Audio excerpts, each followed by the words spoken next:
uma mulher que estava fazendo falta, as duas aqui, quero registrar a presença da doutora Carolina, também da Ellen. Então, Ellen, você agora está com a palavra. Ellen Falcão de Carvalho, membro da Comissão Nacional de Direitos Humanos do Conselho Federal das Ordens dos Advogados. Doutora Ellen, com a palavra, por favor. Obrigada. Agora tá. Agradecer pelo convite, pelo presente, pela participação. Agradeço a todos e já cumprimento o senador Teomário, na qual cumprimento a mesa, e falar que essa matéria para a gente, ela nos é muito cara. A parte educacional, ela é muito necessária, e principalmente neste momento, em relação ao dia que institui o Dia Nacional do Combate à Tortura. E o porquê isso? Nós estamos estamos trabalhando com comissões, analisando os presídios no Brasil. E, então, o que foi diagnosticado é que a fé pública garante essas torturas. E o conhecimento da sociedade que não é normal, preso não tem que apanhar, que isso não é uma regra que alguém foi lá e instituiu.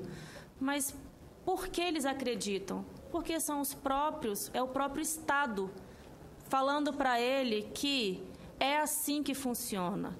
Então, eu acredito que este dia, ele vem de um trabalho construído já da Comissão da Verdade, das torturas do período militar. Acontece que é contemporâneo.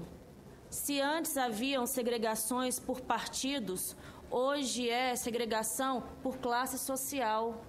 A tortura, ela está frequente, ela está ativa. E o porquê, então, de eu ter gostado tanto, fiquei muito feliz com esse projeto e espero o quanto antes que ele venha a nossas normas, para que a gente possa fazer trabalhos educacionais. Essa tem sido a minha palavra em relação a essa questão do dia. Eu preciso ensinar para as pessoas que as pessoas não têm que apanhar. É difícil explicar isso nos rincões. Nós estamos com casos em que, lá na Comissão de Direitos Humanos do Conselho Federal, na qual eu faço parte, temos magistrados em algumas cidades mais afastadas, sim, é verdade, em que os magistrados colocam o banho de sol de 12 às 14 horas. Sabe para quê? Para que eles fiquem fragilizados. Vocês sabem o que é um calor de 40 graus? De 12 a 14 horas sem sombra, é o banho de sol. Isso está acontecendo, isso nós estamos trabalhando. E então, nós precisamos alertar a sociedade que isso não é legal em questão de normas mesmo. Dá-se a impressão que o Estado está de acordo com isso, uma vez que é o Estado falando. E não é só a questão dos agentes penitenciários, não. É o próprio magistrado. A sociedade num todo, ela tem hoje aceitado. Então, esse dia, ele vai ser um dia para ser trabalhado por todos que têm o conhecimento, demonstrar para a sociedade que isso não é permitido e que isso é crime, que tem pena para isso. Existe a norma? Existe. Acontece que ela, de alguma forma, não é sequer utilizada. Nesses casos, por exemplo, como eu citei, no caso da Bahia, os advogados, se eles entrarem com um recurso em relação a alguma manifestação, os presos já pedem, a família pede, não entre com recurso, porque ele vai apanhar mais. É o caso onde se tem um magistrado. E agora, esse magistrado que estava fazendo isso foi para uma vara de execução penal. Então, eu só quero demonstrar para vocês que eu tenho recebido tantas demandas nesse sentido, em que a tortura é contemporânea, ela não ficou no passado. Ela existe hoje.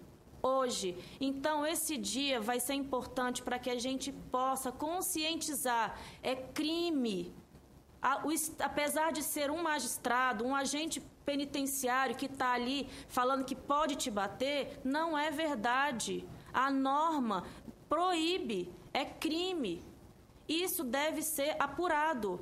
Sequer temos facilidade para instruir essas denúncias, porque ninguém quer falar contra aquelas pessoas. É no caso onde o delegado é tudo. É no caso onde o magistrado manda em tudo. Se um disse, não vai ser um preso porque apanhou, porque foi espancado, porque foi quebrado a perna numa pancada, que vai ter direito de falar o que aconteceu com ele. Eles se calam, porque eles têm medo demais. Gente, eu queria alertar, agradecer e parabenizar pelo projeto, porque ele vai ser um termo para que nós possamos trabalhar o ano inteiro para divulgar isso, trabalhar para que a gente possa todos levar essa informação para as famílias e para as pessoas que hoje estão no sistema penitenciário, principalmente, que é onde eu venho tratando. Temos muito a fazer. Esse dia deve ser um dia de conscientização. E isso qual é o bom de ser através de um dia? Porque, de alguma forma, na divulgação, chega à mídia. E é onde as pessoas têm acesso a algum tipo de informação. Elas devem saber que é crime. E não existe esse conhecimento. Quando a gente fala isso aqui, na capital do Brasil, pode se parecer que não, está distante, não. É assim, preso vai apanhar. É normal, é assim. E assim é aceito. E tapa de quem tem fé pública é uma correção. Tá? Então, eu venho aqui para falar sobre essa contemporaneidade, que é necessário que todos se atentem, que a gente trabalhe na conscientização e que essa norma não vire uma letra morta, que a gente consiga, com esse dia, trabalhar e divulgar para que a gente consiga mitigar, minimizar as torturas hoje, em 2015. Tá? Era só isso mesmo, agradeço e... Sem nenhuma dúvida, a sua exposição traz o assunto à pauta, né? Sem nenhuma dúvida. A gente vê que a Vossa Excelência, a OAB, ela está recebendo constantes denúncias e que a gente vê aí até com a conivência das autoridades que deviam estar fazendo as devidas correções. Mas eu quero aqui registrar a presença do senador Randolph Rodrigues, que é o autor desse projeto. Ele sempre é uma pessoa iluminada e, com certeza, nesse dia ele estava mais do que iluminado. Como diz o baiano, Deus estava iluminando ele nesse momento. E ele é feliz, e eu fico feliz em poder estar relatando essa matéria, porque vai ser um marco, como bem disse agora a doutora Ellen, de você, nesse dia, estar exercitando a democracia, ou mais do que isso, está levando o conhecimento dos direitos, né, que parece que ao tempo eles vão sendo esquecidos e vai ficando aí essa retórica de que até de boa, parece que até a pessoa tem fé pública para fazer essas correções, como colocou a doutora Ellen. Mas eu quero aqui, antes de passar a palavra ao nosso próximo convidado, eu quero franquear a palavra ao autor do projeto, nosso senador querido, Randolph Rodrigues. Caríssimo senador Teomário, caríssimo senador Lazier, quero ao mesmo tempo cumprimentar os membros dessa mesa de debate, Carolina, Virgínia, meu querido André Saboia, secretário executivo da Comissão Nacional da Verdade, Dr. Carlos Moura, secretário executivo da Comissão Brasileira de Justiça e Paz, e Ellen, que aqui representa a Comissão de Direitos Humanos da OAB.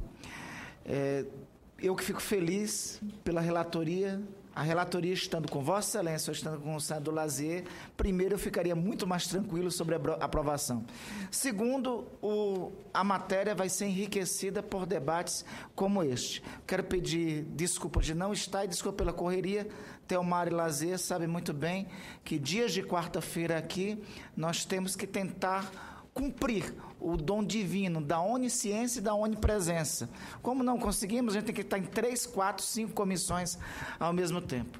A ideia desse projeto, André, foi muito inspirado no trabalho que a Comissão Nacional da Verdade fez.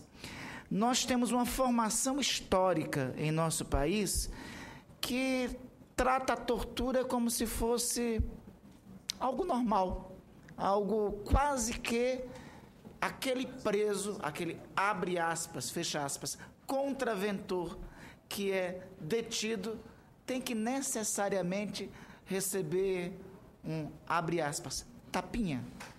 Tem que necessariamente receber um agrado. Lamentavelmente, a cultura de formação das nossas polícias é baseado na cultura da ditadura, que a única forma que tinha de tratamento aos subversivos era primeiro a partir da tortura. Por isso que, lamentavelmente, e principalmente nos tempos atuais, parece-me que é regra a instituição e o estabelecimento da tortura no trato com qualquer cidadão. Nós temos a tortura, lamentavelmente, arraigada na cultura das autoridades policiais, triste legado do nosso período autoritário, e nós temos a tortura como uma prática que é banalizada, e ao contrário do que é dito na Constituição, que é inafiançável e imprescritível. A ideia é ter momentos de mobilização. Eu acho que uma data serve em especial para isso, para ser um momento de mobilização e de conscientização. Talvez o pior legado, senador Lazier e senador Telmário, que o nosso processo de transição do regime autoritário para a democracia foi lento demais, gradual demais e seguro demais para as elites brasileiras. Nós não tivemos, para se ter uma ideia, nossa Comissão Nacional da Verdade só foi constituída 25 anos após o advento da Constituição Democratizadora de 1988. Para se ter mais ideia do que representa isso, nós, a partir do trabalho da Comissão Nacional da Verdade, tinha uma conclusão lógica. Todos os países, nós fizemos uma pesquisa por 60 dos 70 países que passaram por regime autoritário, 60 deles teve um momento dito de reconciliação, como foi na África do Sul. Outros de punição aos responsáveis por crimes durante o período autoritário. Foi assim na Argentina, foi assim no Chile, que teve a pior ditadura da América Latina, a ditadura de Pinochet, foi assim no Uruguai. Ocorre que aqui no Brasil, eu estou com um projeto de lei aqui de revisão da lei da anistia, teve parecer favorável, senador Lazier, na Comissão de Direitos Humanos. Na Comissão de Relações Exteriores, teve parecer contrário, e alguns colegas ainda perguntaram para mim, que demência é essa, pedir revisão da lei da anistia? A demência é ter um aparato jurídico, ter uma lei no nosso aparato jurídico que admite a anistia a torturador. A atual lei da anistia, que não foi em um processo democrático, foi uma imposição da ditadura sobre nós, é, na verdade, uma lei que diz que todos que mataram e torturaram durante o arbítrio têm que continuar impunes. Isso traz legados negativos para nós. Um dos tristes legados é esta, abre aspas, cultura de favorecimento da tortura entre as nossas autoridades. Então, eu queria agradecer o vosso relatório, senador Telmário, e queria agradecer a todos que estão trazendo informações e subsídios para esta matéria. Muito bem, então nós ouvimos aí o senador Randolfo, ele explicando em rápidas palavras a razão, né, o motivo desse projeto, e sem nenhuma dúvida a gente foi aí recebemos essa relatoria e estamos aqui ouvindo pessoas que são altamente credenciadas, que vai realmente nos balizar ainda muito mais, nos convencendo dia mais, né, da necessidade dessa data tão importante para que a gente possa, a partir dela, a gente mudar esse quadro terrível que hoje encontramos ainda, principalmente nas classes menos favorecidas. Senador Lazier, antes de passar a palavra. É uma rápida pergunta.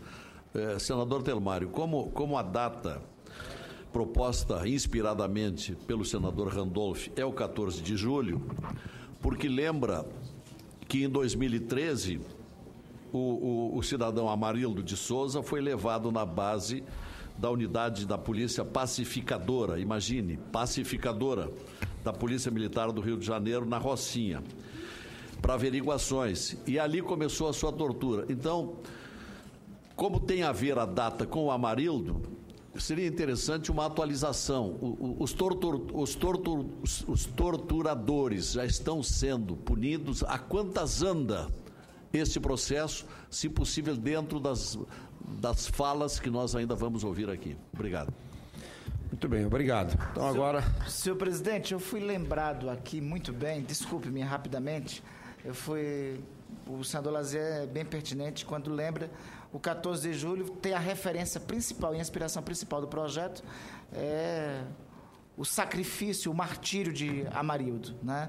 Mas é bom que as coincidências, tudo que acontece na vida tem seu momento e seu destino, junta também o 14 de julho com a queda da Bastilha, né? Representativo da queda de um regime autoritário. Eu fui lembrado aqui, senhor presidente, fui adequadamente lembrado, alguns colegas, alguns companheiros estão vindo para esse debate, adentram no Senado e passam pela ala chamada Filinto Miller. Senador Telmário, a gente precisa o quanto antes sepultar o nome dessa ala. Primeiro, porque é o nome de alguém que é avesso à democracia, não pode ser nome de uma das dependências do Palácio da Democracia, que é o Parlamento. Então já vamos providenciar a mudança desse nome, que ele não traz boas lembranças, né? Vamos fazer as proposições. Mas, continuando, vamos ouvir agora o Carlos Alves Moura, né, pessoa que eu tenho muito carinho, muito respeito. Nós temos nos encontrado vera para hoje de manhã estarmos juntos num café na CNBB para discutirmos a questão do financiamento de empresas privadas na política, né? Porque a empresa não vota, a empresa vê lucro, né? E quando ela investe em algum candidato, ela está visando o lucro do trabalho desse candidato contra o povo. E, infelizmente, eu não fui à CNBB para esse momento. Mas o Carlos, ele é secretário executivo da Comissão Brasileira de Justiça e Paz da Confederação Nacional dos Bispos do Brasil. Carlos, com a palavra. Obrigado. Muito obrigado, senador Telmário. Eu quero cumprimentar o senador Randolph e o senador Lazier. Também cumprimentar os companheiros dessa mesa, Virgínio, André, Helen e Caroline. Também cumprimentar os senhores do plenário, os senhores jornalistas, funcionários do Senado e aqueles que em casa acompanham o nosso trabalho. Estou aqui em representação da Conferência Nacional dos Bispos do Brasil, nesta comissão nessa comissão de Educação e Cultura e Esportes, que muito bem acolhe a temática em debate, porque nada mais significativo do que buscarmos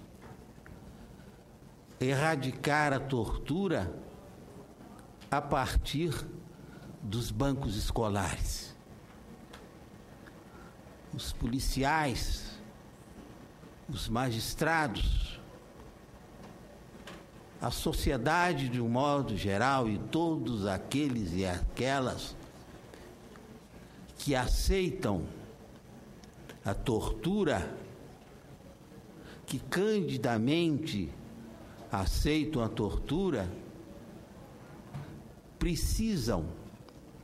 é preciso para que isso não continue acontecendo, que os meninos e as meninas, já nos bancos escolares, recebam noções de direitos humanos, noções do reconhecimento do outro e da outra, enquanto pessoas humanas.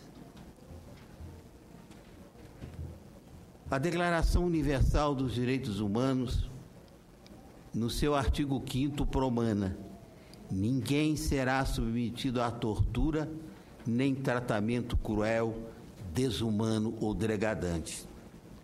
Palavras simples, diretas, fortes, que expressaram o cume de uma evolução do pensamento humano face ao drama vivido no cotidiano da quase totalidade dos países nas mais variadas épocas históricas, especialmente daqueles países de pouca tradição democrática e fortes desigualdades sociais.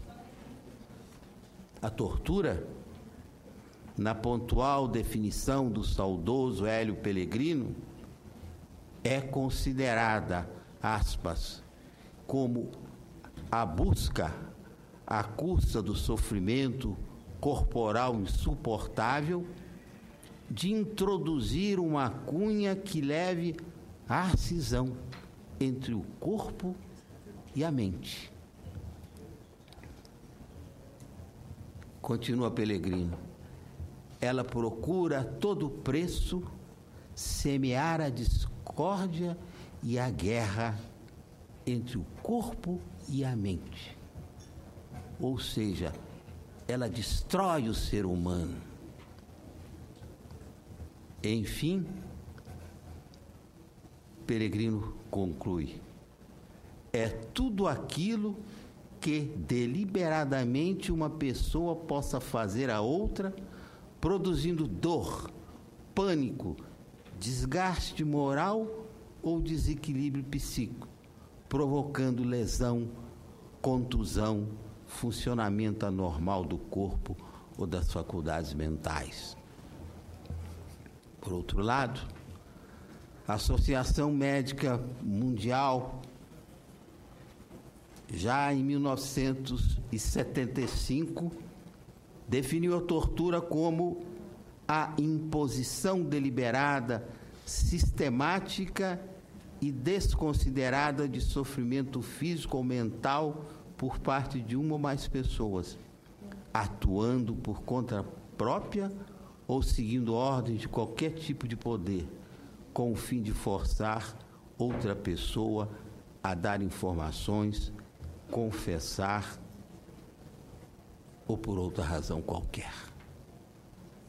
A tortura não só destrói a dignidade humana da pessoa, mas igualmente faz o mesmo com o torturador.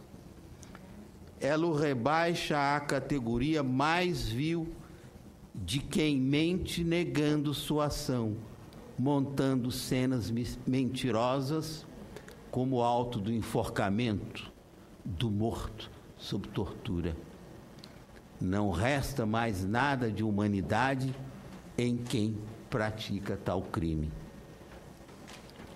Para se chegar às definições citadas anteriormente, muitos passos foram necessários ao longo do tempo, até que a consciência humana desenvolvesse uma significativa repulsa à prática da tortura.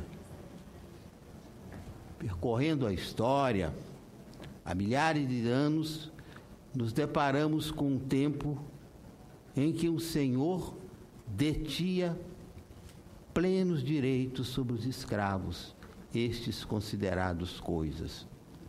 É desse tempo o apedrejamento, o chumbo derretido na pele, a decepação de membros, aos quais se insurgiam, ou há aqueles que se insurgiam contra o arbítrio do Senhor. E encontramos no Antigo Testamento uma clara defesa dos escravos daquele período. Aspas, se alguém ferir o seu escravo ou a sua serva com a vara, e o ferido morrer debaixo de sua mão, será punido. Êxodo. As comunidades cristãs primitivas século II, exortavam soldados cristãos a não praticarem a tortura, conforme leciona Tertuliano. O cristianismo nascente, ao questionar a prática de tortura, fazia memória a Jesus, morto na cruz, antes barbaramente torturado. O Papa Damaso declarava não serem livres de pecados funcionários que condenarem pessoas à morte, proferirem sentenças injustas e exercerem a tortura. No mesmo caminho, Santo Agostinho também apresentava forte restrição à tortura na sua obra A Cidade de Deus. Na Idade Média, a tortura era vista como inerente ao procedimento de consecução de provas contra pessoas suspeitas de ilícitos, bem como as consideradas hereges. Nesse aspecto, infelizmente, até a Igreja via como legítima tortura. Isso está na obra de Nicolau Emérito, o Manual dos Inquisidores.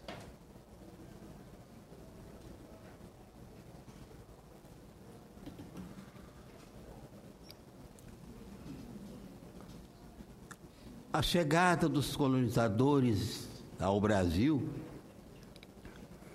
inaugura os métodos cruéis de tortura a africanos escravizados e a indígenas.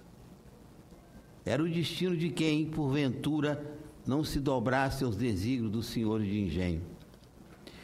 Como esquecer o substrato escravagista presente na mentalidade de certa elite e incrustado no aparelho de Estado e imortalizado no binômio Casagrande-Senzala? Imaginem que no Brasil colônia previa-se em lei a pena do açoite, a colocação de ferros, chibatadas, quebras de dentes e ossos de homens e mulheres escravizadas.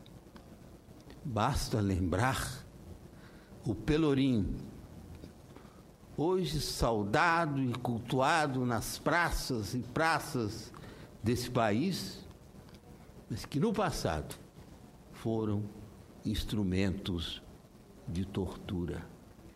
E seguramente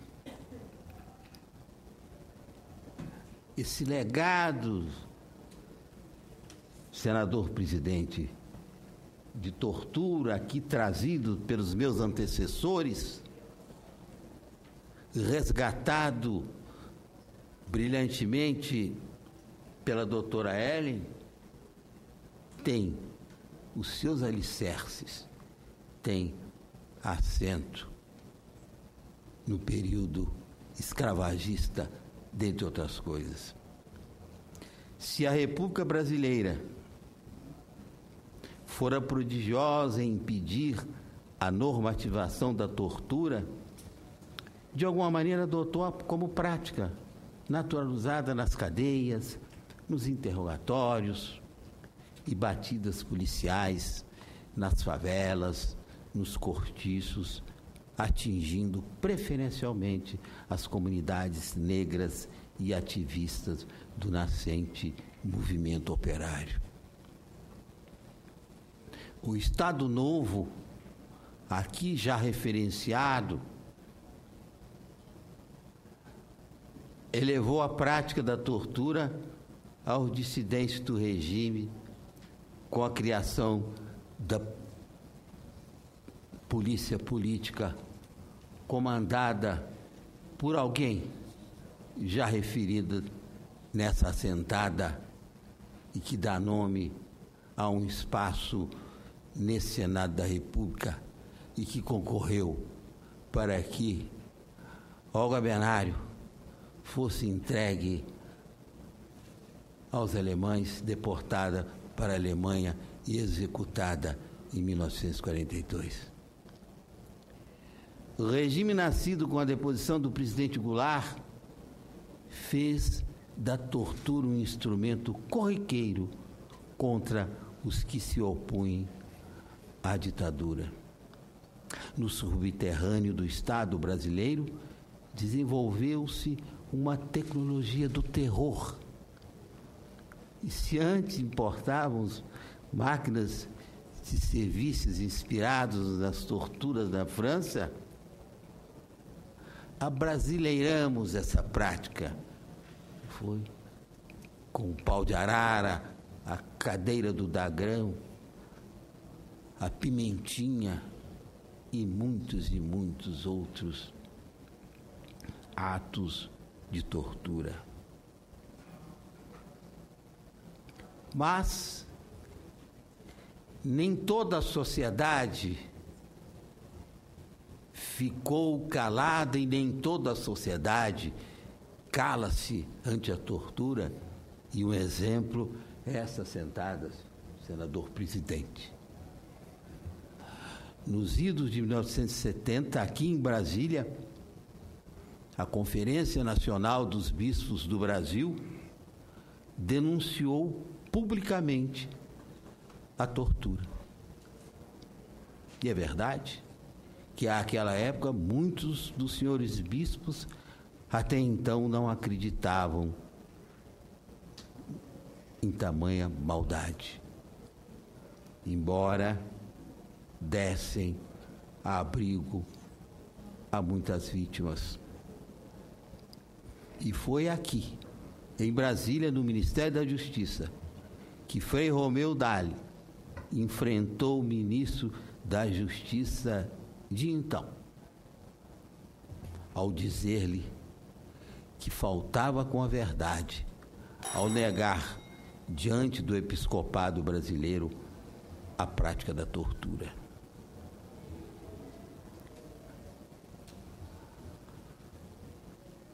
A afirmação dos direitos humanos e a luta pela erradicação da tortura ganha força na luta pela anistia e pela redemocratização.